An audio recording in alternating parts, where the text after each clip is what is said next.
Bismillahirrahmanirrahim. Assalamualaikum warahmatullahi wabarakatuh. Eh, Nama saya Dava Adam Abdurrahman dengan NIM 19 10 20 179. Dalam penugasan mata kuliah manajemen media massa kali ini saya akan membawakan materi dengan judul Programming TV. Sebelum masuk ke pembahasan, sebelumnya mohon maaf karena mungkin suara akan sedikit terganggu oleh lalu lintas kendaraan karena memang kebetulan tempat tinggal saya di seberang jalan. Oke, untuk lanjut ke pembahasan, yang pertama kita akan mengenal lebih dahulu definisi dari programming TV ya.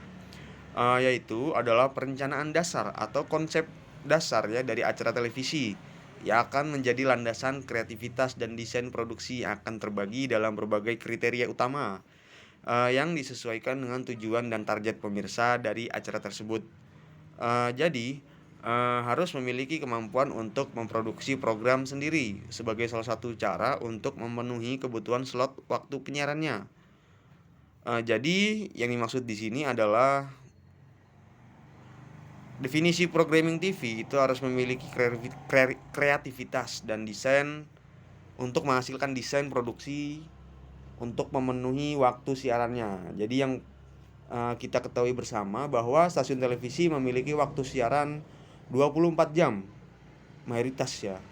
Dan tentu dalam 24 jam perlu adanya suatu program atau siaran yang diatur secara sistematis, dan ini adalah suatu tugas dari programming TV. Perencanaan awal dalam memproduksi dimulai dengan ide atau gagasan dari seorang kreator. Ide dan gagasan inilah yang kemudian diwujudkan melalui sebuah produksi. Selanjutnya untuk tujuan programming, yaitu tujuan utama yang ingin diraih oleh seorang programming TV adalah untuk memaksimalkan jumlah penonton yang menjadi target bagi pemasang iklan dan rating perusahaan. Caranya adalah dengan memenuhi kepuasan penonton dengan menayangkan program acara yang sesuai. Sesuai di sini adalah sesuai yang dibutuhkan ataupun diinginkan oleh halayak ataupun audiens selaku pendengar siaran tersebut. Jadi rating sebuah perusahaan itu dinilai salah satunya dari kualitas sebuah siarannya ataupun programnya. Jadi itu juga menjadi tolak ukur seorang pemasang iklan ataupun klien yang nanti akan saya bahas. Oke, pembahasan selanjutnya adalah tugas dari seorang programmer ya. Tugas di sini, programmer itu adalah sebutan dari profesi seorang programming. Dapat disebut juga sebagai departemen program. Departemennya itu departemen program namanya. Yaitu posisi yang bertanggung jawab penuh dalam mengelola program ataupun acara pada stasiun bisa radio maupun televisi. Mereka bertugas melayani penonton ataupun target suatu stasiun penyiaran melalui berbagai programnya. Jika suatu program bisa menarik banyak penonton atau memiliki karakter yang sesuai dengan kebutuhan pemasang iklan untuk mempromosikan produknya, maka penyiar tersebut yang bersangkutan akan mendapatkan klien. Klien di sini itu adalah seorang yang pemasang iklan. Seorang pemasang iklan ya, yang berujung pada keperolehan keuntungan ataupun income perusahaan, pemasukan ya. Dengan demikian, pendapatan dan prospek suatu media penyiaran sangat ditentukan oleh bagian program. Jadi, jika kualitas program siaran yang ditampilkan oleh suatu stasiun televisi itu dinilai baik dan menarik oleh halayak, oleh penonton, oleh audiens, maka itu juga dapat mempengaruhi minat seorang klien ataupun pemasang iklan, karena pemasang iklan tentu akan membayar sebuah atensi ataupun yang nantinya dapat menjadi sebuah income ataupun keuntungan bagi perusahaan televisi tersebut. Selanjutnya ada struktural departemen programnya, struktural secara garis besar.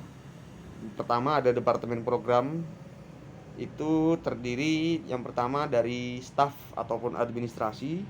Lalu ada programmer, yaitu bagian divisi programming tadi ataupun profesi penyiarannya.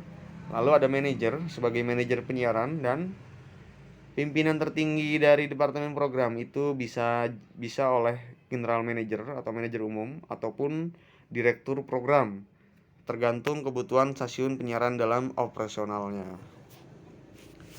Yang terakhir, hal-hal yang harus dimiliki oleh seorang programmer ataupun pelaku di bagian divisi program, yaitu harus menjadi negosiator yang handal. Kenapa? Karena hal ini diperlukan. Biasanya anggaran yang tersedia terbatas jumlahnya untuk membeli ataupun melaksanakan berbagai program yang ditawarkan oleh tim kreatif. Acara yang ditawarkan, departemen program harus mengajukan alternatif kerjasama kepada pemasok atau distributor agar berhasil mendapatkan program acara yang berkualitas dan disukai penonton. Yang kedua, disiplin mengontrol pengeluaran biaya pengadaan bahan siaran. Hal ini sangat penting ya, agar biaya pengeluaran sesuai dengan hasil yang didapat. Apalagi bila stasiun penyiaran memutuskan memproduksi sendiri programnya atau in-house ya, tanpa ada campur tangan pihak lain. Sehingga bagian program harus mampu merencanakan biaya produksi suatu acara agar tidak over budget dan hasilnya pun maksimal. Yang terakhir yaitu memiliki kematangan dalam mengatur orang-orang dan berkepribadian kreatif.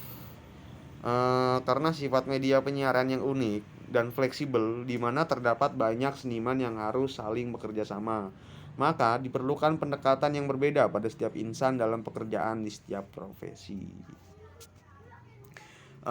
Sekian penjabaran materi programming TV dari saya.